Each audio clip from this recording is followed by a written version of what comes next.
What's going on, everybody? Welcome back to the video. Today we're here to talk about the Fantastic Four First Steps, and of course this is going to be a spoiler review. We're going to dive deep into our overall thoughts on the film, but like I said, this is going to be a spoiler review, so if you yet to see the film, I'm not going to be mad at you. Click out of this video, come back and see us after you watch the movie. You have been warned. We're going to dive deep on all spoilers when it comes to this movie. And I'm just going to go right off the bat and tell you guys I absolutely love this film. You've been hearing it from everybody that Marvel is back on top. You know, Marvel is back. And no, this does not mean it is the greatest Marvel movie of all time. It is definitely not the best of all time. It's up there. It's definitely my top 5. But it's just a great indication that Marvel, you know, is finally back to focusing on quality, that they are firing on all cylinders.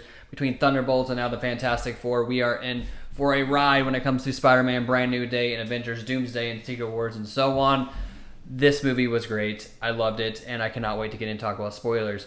But before we get into that, please consider hitting that like button, subscribe to the channel. It'd be greatly appreciated. We're trying to hit 1,000 subscribers. I know we can do it, but we just need your help. It'd be greatly appreciated. If you like movie reviews, collectibles, all kinds of this nerdy stuff, this is the place for you. I would definitely appreciate it. But I think I'm going to jump right into the things I did really love about this film, and that is, of course, the main thing is the family dynamic, you know, between Reed Richards, Sue Storm, Johnny, Ben, and, of course, we have Herbie.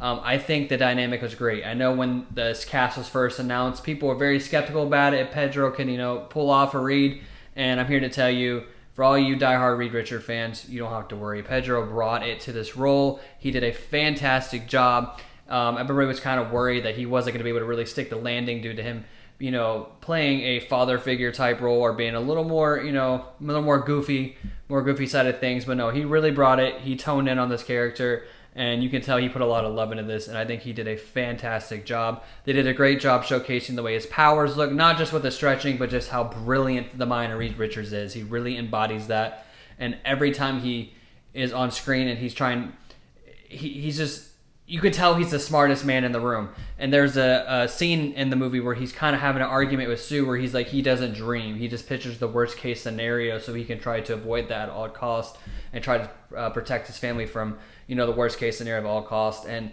there was just something really deep and meaningful about that line right there. And that really, you know, humanized him and, you know, really got us.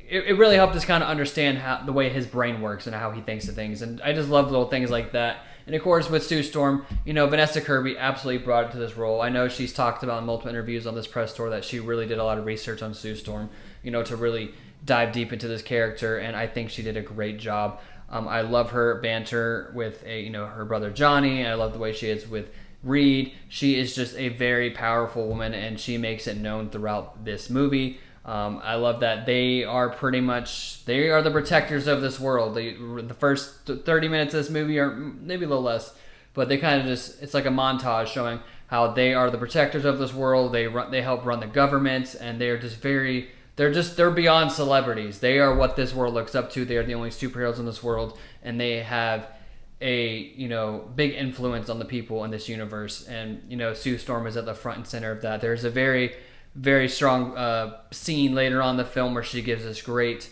you know, speech, because not spoilers. Well, you know, we're talking spoilers. The plot of the movie is the fact that, you know, Galactus is coming to devour worlds. You know, he hungers for more, and so he's coming to destroy this planet. But he makes a deal with the Fantastic Four. If they give up, you know, their son Franklin, he will, you know, spare their Earth. And they're like, absolutely not. So when they get back from their mission, they tell, you know, the world that the Galactus was not defeated, that there was too high of a cost, and that they wanted Franklin. They're like, absolutely, it's not going to happen. So they go from being these top-notch celebrities, adored, loved, to everybody completely hating them. There's riots, there's all kinds of stuff going on, and they are all against Franklin the baby. And then Sue comes out eventually, gives out this big speech about how she's not going to sacrifice her son for this world, but she's not going to sacrifice this world for her son. It was just a very powerful speech saying, we are going to figure this out together. And you can see the leadership she has, and, you know, how much faith that people have into this character, because like everything comes to a halt. All that hatred comes to a halt, and it was just a very powerful scene. And I think Vanessa Kirby really brought it to this overall role. That was just one of the many great roles she had in this. And of course, we get to Joseph Quinn with the Human Torch. You know, everybody was skeptical about him, of course, as well, just like they were with Pedro, because we're used to the whole, Chris Evans' version of this character, and he's a womanizer, he's a ladies' man, and Joseph Quinn definitely was a ladies' man. But I love that they actually show the intelligent side of him in this movie. He's not just this guy that's trying to impress all the ladies and the goofball. Like he is the comedic relief for the film, but he's also very intelligent. And there's they showcase that throughout the film. He has his own little side project that he's doing. He's starting to learn Shia LaBeouf's language so he can kind of communicate with her and understand her better. And it just shows that there's a lot more to this character than what we all know and what we all are expecting. And I think Joseph Quinn did a fantastic job for doing Johnny Storm, and I loved him. I was super excited when he got cast. I'm a big fan of Stranger Things. Eddie's my son absolutely loves him. We got to meet him at MegaCon this past year, and he was such a delight. He was so kind and great with my son, and it was awesome getting to meet him. And I think he is just a genuine person, and I love watching him on screen. I think he did a great in The Quiet Place and everything he's done. So as soon as he was announced, I was super excited for it, and he brought it. So just like with Pedro, for all you diehard Human Torch Johnny Storm fans, you have nothing to worry about. He did a great job with this. And of course, that leaves us with the man himself, Ben, the Thing. And you know what? Evan Boss Bachrach, if his name's kind of hard to pronounce. I believe I said it right. But, Evan did a fantastic job. Ben felt so real and humanized, and you can just tell he was loved, and every time he was on screen, it just felt so warm, and I just loved him. He was. I cannot wait to see more of that character. The only thing I wish they would have done more is they kind of steered away of that whole plot where he's struggling with the idea why everybody else looks normal, but he looks like the Thing. He's like this rock monster, and they don't really dive deep into that. I think they're probably saving that for future films. And they had a lot going on this film already, so I know they also said they cut out a lot of plots for this film and a lot of characters and cameos just to kind of keep the story condensed and on focus. So maybe we'll get more of that later on. But Ben, Evan killed this role. I'm excited to see him in Avengers Doomsday. I excited to see him interact with John Walker, the Hulk, all of them. I'm excited to see how that looks on screen with all of them together. And I think the entire cast just absolutely killed it. I honestly, for this version of the Fantastic Four, I couldn't think of a better cast that could play these roles. I was shocked. I was just shocked by how great they. I mean, I already knew they were going to be good, but I was just shocked by how much the casting was on point. And again, Marvel showed yet again that they are on point when it comes to their casting. Now, when it comes to the Silver Surfer, Shia LaBeouf, I know a lot of people were upset that it wasn't Norman Rad, not the original Silver Surfer. Everybody was upset about that. But for this story, I think Julia Garner did a fantastic job. I keep saying fantastic, and I know that's the ever-running joke when it comes to this movie, but she did a great job. She was so menacing, and when she was on screen, you can just feel the tension, and she was honestly scary at some point, especially when she first comes down to Earth. She's like, "Are you the protectors of this world? Your Earth has been marked for death." That whole thing was terrifying, and she just has such an essence about her, and she really brought it to this role. I've seen her in multiple things like Ozark, and she has that Weapons movie I believe she's in coming out, and she was a Wolfman, so she's always done a good job. But I've never seen this side of her, and it was just she was actually a force to be reckoned with on screen, and she was menacing. Sorry, it's middle of a thunderstorm here, so if you guys can hear that thunder, I apologize. But she was just so menacing, and I loved every bit that she was on screen, and I want to see more of that character. And then, of course, we get to the man Galactus. Not a storm cloud, not that crap we got from the original F4 films. We got the true Galactus, and my gosh, this was a terrifying iteration of Galactus. I forget the actor's name. I'm drawing a blank here, but his voice just trembled the theater, and it was a perfect match.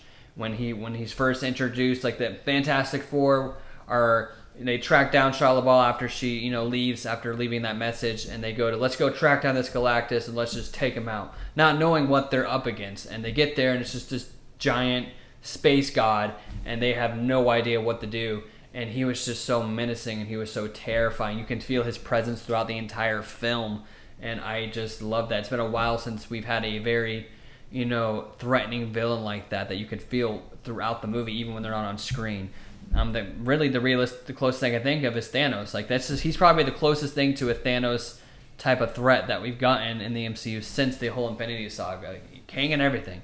I don't count Doctor Doom because he's yet to actually appear. Aside from, spoiler alert, the post-credit scene, we get our first little tease of him. Nothing too crazy. It's just a little side angle, but to show us, yes, Doctor Doom is here. But Galactus he was great. The scenes of him when he's finally coming to Earth, like, I know it's very, very easy to make him look really cool and menacing, and the CGI to be on point when it comes to him in a dark room, kind of covered up and mysterious, like he was on a ship where you can see his eyes glowing. It was kind of hard to see him that great.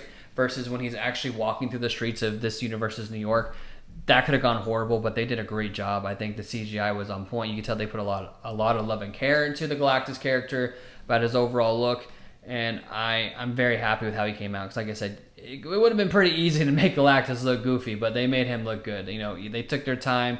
Jack Shackman did a great job. I'm glad. The whole team. Hats off to you, the entire team that worked on this film. You did a great job with all the costume designs and the way the characters looked. So hats off to you. I'll give you your flowers. But when it comes to the story itself, the story is pretty, honestly, it's a pretty straightforward, simple plot. The Fantastic Four start out that they're just this famous group. They're the superheroes of this universe. They pretty much have their whole life together. Everything's going great for them. Their life's is great. Sue and Reed are about to have their first child. Everybody loves the Fantastic Four. They're adored. But then, all of a sudden Shia LaBeouf shows up, then gives you the whole threat about Galactus, and it's just, and then when they finally track down Galactus, and that whole sequence right there, when they're going to Galactus and they go through this like wormhole, and it's just, and then you see a black hole. Like I don't know how to describe it. One of my all-time favorite films is Interstellar, and this movie was Interstellar meets Marvel, and I could not ask for a better visual movie. Like, it was breathtakingly beautiful. That one 30-minute sequence, I think maybe it was 20-30 minutes of them traveling through space, going through the black holes, going through the wormholes, escaping Galactus, trying to get away from the Silver Surfer. It was just breathtakingly beautiful, and I hope they can keep that going with the Avengers films, because I loved it. That whole, when they are escaping from Galactus because Galactus wants Franklin's, they say no, they try to fight him off, and then Johnny and the Silver Surfer kind of go at it, and they try to get away, and it's just like a 20-minute sequence of her just chasing them down, riding around these black holes and everything, and it was just visually stunning. They eventually get away from her because they trick her and they get her thrown into a black hole, and then Reed was like, she'll be stuck there for a month, they'll give us time to get home. So that kind of told us it took them about a month to get home from their first encounter with Galactus versus when they got back. And then once they get back, of course, that's when everything happens. They say that Galactus was not defeated. He wanted her son. We're not going to do that. And that's when the whole world turns on him. And so the premise after that is Galactus is coming to Earth to try to get Franklin, because he can sense that Franklin has the power cosmic, and he is the next to heir his throne. Like, he is on his level, because in the comics, Franklin actually becomes Galactus at one point, and Galactus can sense that, and he is tired of feeling hungry. He doesn't have malicious goals. Like, he's not just eating and killing for the sake of doing it. It's just like a burden he has. It's a hunger he has, and he's burdened with his job, and he's ready to pass it on, and he can sense that Franklin is the next one to heir these powers, and he's like, if you give me Franklin, I'll spare your world. And they said no, and so the whole plot is him coming after. And then there's a little bit of a lull in the middle of the film where it's just kind of them trying to figure out, how are we going to beat this guy? And I love that, because that's the question that we were all asking. How is the Fantastic Four realistically going to beat a giant space god that's older than the universe itself? It's just realistically nothing they could, if they actually defeated him, it really wouldn't make no sense. And I think people would complain that, they just nerfed Galactus. He got beat on his first go around. So I'm glad that they didn't actually kill him. They defeated him, but they didn't kill him, and so he is able to pop up later on in future movies. So I am happy about that. But they pretty much, Reed comes up with this plan that he's just going to teleport our Earth from this universe, this galaxy, onto another galaxy, so the Galactus can't fight him. So he builds these teleportation devices, and he plants them all over the world, so he can try to teleport Earth from where we're at their universe to another universe, and the whole world's finally come together. There's no more war. All the villains that we were introduced in the beginning of the movie during that little montage showing all like Mole Man and things like that, the Red Ghost. Nobody's fighting. Everybody's coming together because they all have one. They have one goal in mind. They need to protect Earth because Galactus is going to come to destroy it. So they build all these devices to move the Earth from one galaxy to the other. And of course, right when they're about to do it, Shia LaBeouf shows up, destroys all the machines, minus one, the main one that was in New York. And obviously they can't do it. So their trick is to use that last machine that can help teleport to just teleport Galactus somewhere else. So they use Franklin as bait in the middle of New York to try to get Galactus to get to that general area so they can just teleport him out. Ultimately, that kind of goes sideways, but Johnny decides to do a sacrificial play to well, first off, I got ahead of myself there, sorry. Sue Storm is the one, like, she goes full beast mode. She uses her, her force field powers to completely push Galactus into this, little wormhole that they created to teleport to get him out, because he kind of catches on to their plan and he doesn't fall for it. So she uses all her powers she can to help push this alien into this portal so we can go to another universe. And it's not working 100%, so Johnny decides to do the heroic thing and sacrifice himself to try to just bust, get one last good hit on him to trip him in there. But then, of course, when Johnny's about to do that, Shia LaBeouf, Silver Surfer, shows up and knocks him out of the way and pushes Galactus in herself, and they both disappear into the wormhole. So, yes, it was kind of... I kind of saw that coming. I can't lie that the whole... as the story beats were going, I kind of knew the direction they were going to go, because realistically they could not beat Galactus. Like I said, he's a space god that's older than the universe itself. There's no way that they can possibly beat him. But as far as killing him goes, so next best thing, let's just send him to another universe, and that's what they did. But during all that, Sue Storm actually dies because she used all her power. Because again, it's Galactus we're talking about. She used all her power to try to push him into this little teleportation wormhole thing that they created, and it ends up killing her. And it's a very, very gut-wrenching, very sad scene at the end where Reed's trying to rehabilitate her and bring her back to life, and it's just not working. Baby Franklin's crying because he just wants to touch his mother, and eventually Reed lets Franklin touch his mother to say goodbye, and then Franklin brings Sue back to life.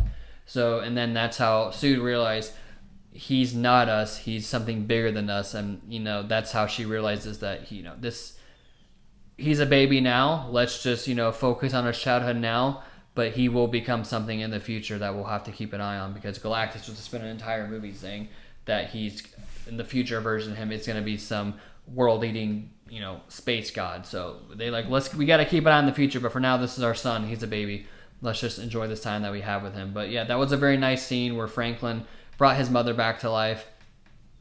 And so we got Sue Storm back, and then the movie ends kind of with a gag. They're all at, back on the TV show, and then all their watches go off, so they have to run to go to the one last mission. And then it ends with the gag of the three guys, Reed, Ben, and Johnny trying to figure out how to put the car seat in, which I find hilarious, because as a father myself, my fiance always gives me crap that I can never get the car seat in right. So I actually thought that was funny, because I saw myself in that. Like, I always struggle with car seats, and it was just funny. And you look over at Sue and Franklin, the baby, and even Franklin, the baby, was just looking like, what is wrong with you guys?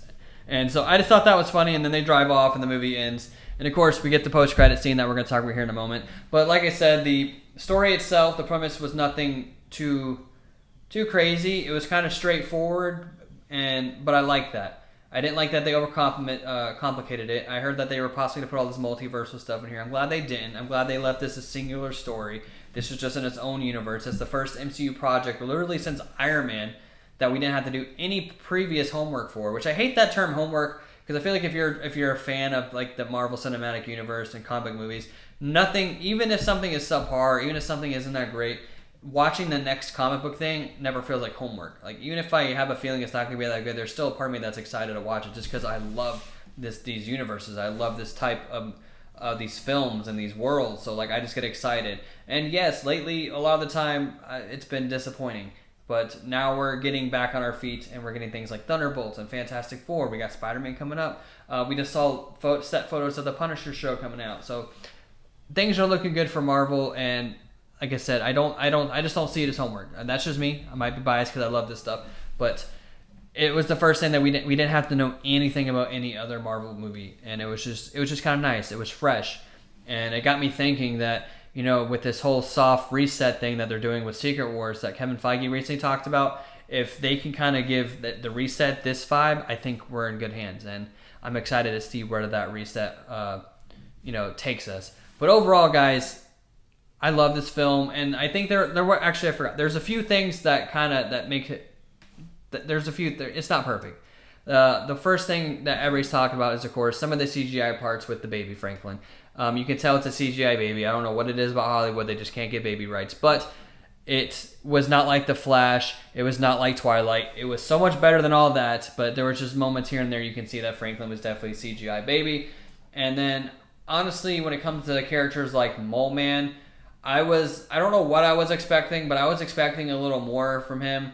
We got a little bit of like stuff in the beginning with him, with the whole, when they're introducing the Fantastic Four and all their villains. He's in there briefly, and then it just shows a spot where he gets defeated by the Fantastic Four, but then he creates a treaty with Sue Storm, and then that leads into later on when they're actually fighting Galactus, that he allows the entire city to go underground to where he lives. That way the Fantastic Four can take on Galactus without having to worry about any casualties. And there was this one bit where he was in, and he comes in to talk to Reed Richards. I'm sorry, I know he's a famous, comedic actor. I'm drawing blank on his name, but it just kind of felt like I was watching him, like just him be him. It didn't seem like I was, or he was. It didn't really feel like I was watching a character, a Mole Man. So I think they could have done a little better with that. But that's just nitpicking, really. Other than he still did a good job, but and it's hard because I'm trying to find things that I didn't like about this film, because overall I loved it. This is the best Marvel movie I've seen in years. But there were little things here and there that I noticed that I was kind of like, they could have done a little better with that. And honestly, there was a few little bits with even Galactus where the CGI was a little wonky. But like I said, that's just nitpicking. I have to really think about those things to find things I dislike about this movie, because for the most part, I absolutely love this. And for somebody, yes, I did love Superman, but I gotta say, I enjoyed this one so much more. And I think my overall rating for this film, I would give it an easy 8.5, possibly 9 out of 10. It is up there. It is definitely up there with the top tier Marvel movies. It's up there with Infinity War. It's up there with Winter Soldier. It's up there with the first Avengers. It is up there with the top dogs when it comes to the MCU films. And I cannot wait to go see it again. I'm probably going to go see it again this weekend. If not this weekend, early this week. I'm very, very anxious to go watch this film again. And yes, I was able to get both of the popcorn buckets. There was a lot of fights for that. People went crazy over that Galactus bucket, because for whatever reason, all the theaters only got 5 or 6. I mean, they advertised this thing. This thing is a trending popcorn bucket, and every theater only gets 5.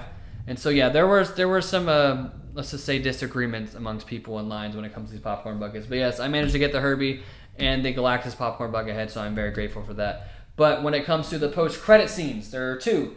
The very last one, you can honestly completely skip. It's nothing crazy. It's just them.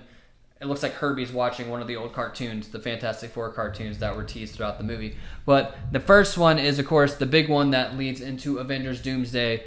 And that is, of course, we get our first look and introduction to Doctor Doom. And it is not the way I would have hoped. I wish we could have saw Robert Downey Jr.'s face. I wish we'd have got some kind of dialogue. I wish there was more to it. But ultimately, the scene is, and I'm sure if you're watching this, you probably already know, Sue Storm, they do a 4-year time jump, so Franklin's now 4 years old. Sue's reading him a book. They finish the book. Sue goes to grab him another book, and when she comes back into the room, she just turns the corner, and Doctor Doom is leaning down. Side view, he's holding his mask, and Franklin's just touching his face. And then that's the the post-credit scene, insinuating that this can go either 2 ways, because there's a bunch of leaks about this movie, Avengers Doomsday, which I won't really go to in this movie. But I see it is that shows that he's either going to kidnap Franklin, and then that's why we see, the Fantastic Four ship and the post-credit scene for Thunderbolts, that for whatever reason they find Franklin here. Or Franklin could possibly be an anchor being, and Doctor Doom could just be going through all the universes trying to take out the anchor being.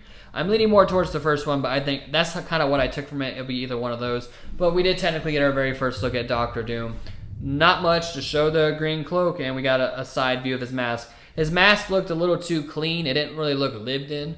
So I have a feeling that they're probably going to change it, you know, the overall look for Doctor Doom, aside from that post-credit scene, even though this was filmed by the Russo brothers on the set. So it could be wrong.